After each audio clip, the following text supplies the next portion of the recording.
एक बहुत ही खूबसूरत गांव था जिसका नाम था बीरनगर। यहां सभी लोग बहुत खुशी खुशी से रहा करते थे।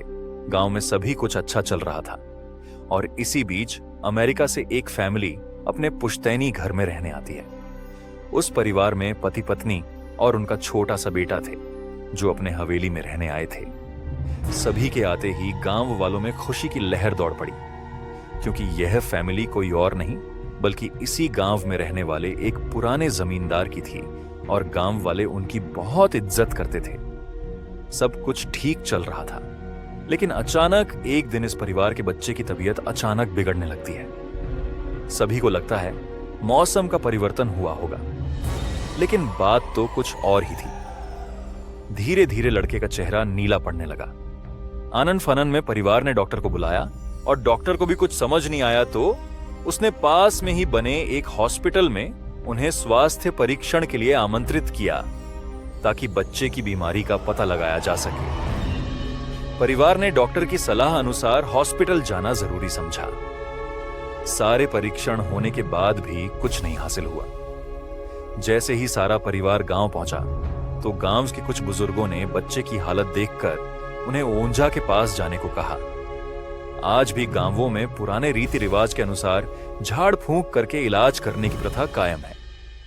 परिवार सभी सदस्य बच्चे के लिए ओंझा के पास भी जाने को तैयार हो गए।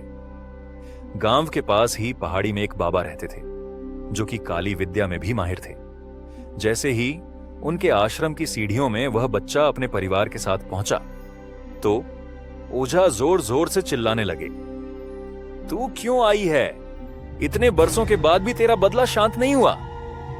यह सब सुनकर बच्चे के माता पिता और गांव वाले दहशत में आ गए। उन्हें समझ नहीं आया कि बाबा को इतना क्रोध क्यों आ रहा है, जबकि उन्हें अभी तक कोई बात बताई नहीं गई।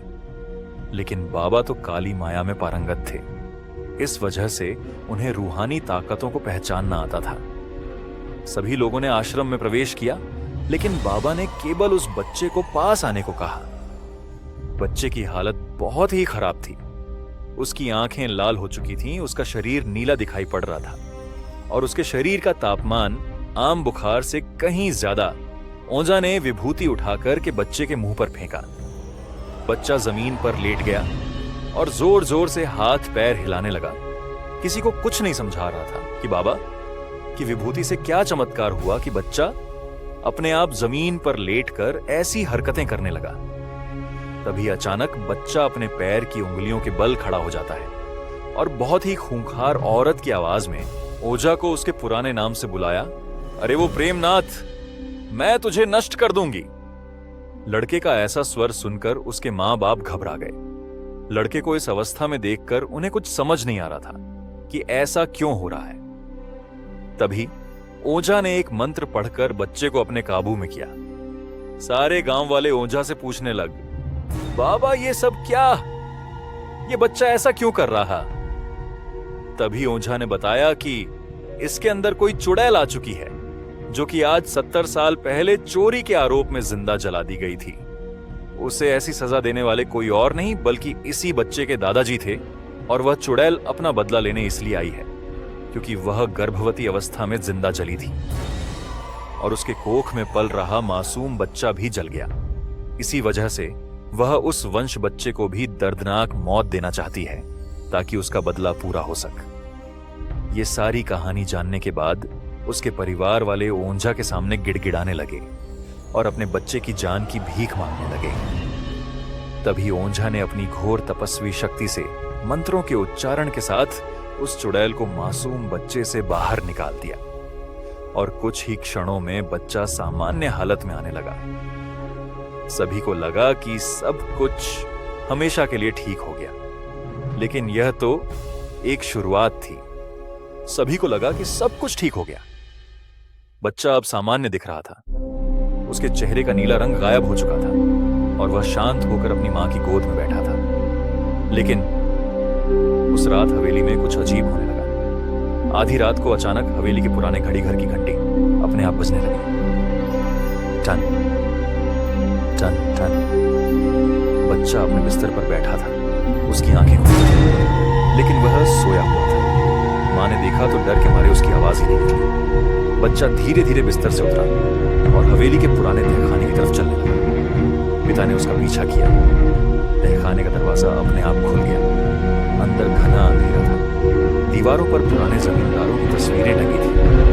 अचानक हवा ठंडी हो गई और फिर की आवाज पहुंची। प्रेमनाथ, तूने सोचा मैं चली गई? तभी दीवार पर टंगी एक पुरानी तस्वीर नीचे गिर गई। तस्वीर में वही औरत थी जिसे 70 साल पहले जिंदा जलाया गया था। पिता को याद आया, उनके दादा ने कभी इस घटना का जिक्र नहीं किया था। शायद सच। अचानक बच्चा फिर से हवा में उड़ गया, लेकिन इस बार ओझा बाबा वहां नहीं थे। अब परिवार को समझ आया, चुड़ैल को केवल भगाया गया था, नष्ट नहीं किया गया, और बदला अभी बाकी था। तहखाने में हवा और भी ठंडी हो गई थी। दीवारों पर लगी लालटेन अपने आप जल उठी। बच्चा हवा में लटका हुआ था। उसकी आंखें पूरी तरह सफेद हो चुकी थी।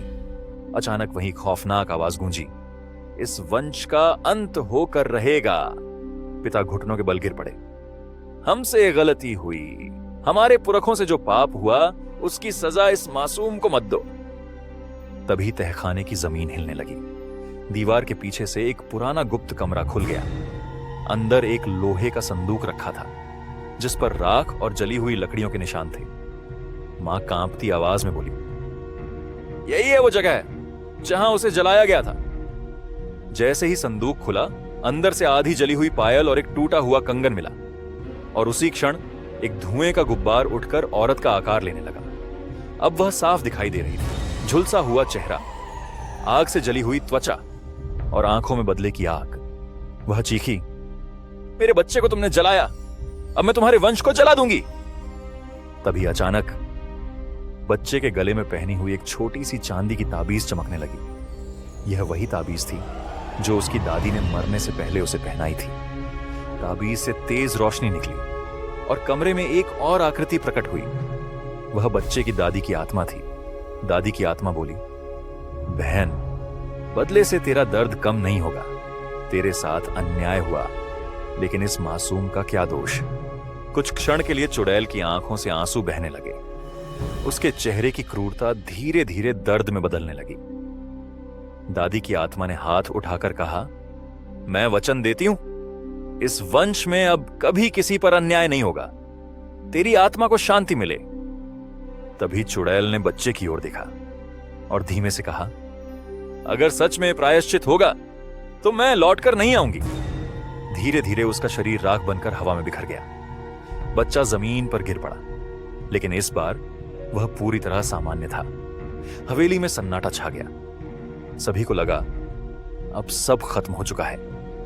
लेकिन जैसे ही सुबह की पहली किरण पड़ी, हवेली की दीवार पर राख से एक शब्द लिखा मिला, वचन, और नीचे एक छोटी सी पायल पड़ी थी जो पहले संदूक में थी। क्या वह सच में चली गई या वचन टूटते ही वह फिर लौटेगी?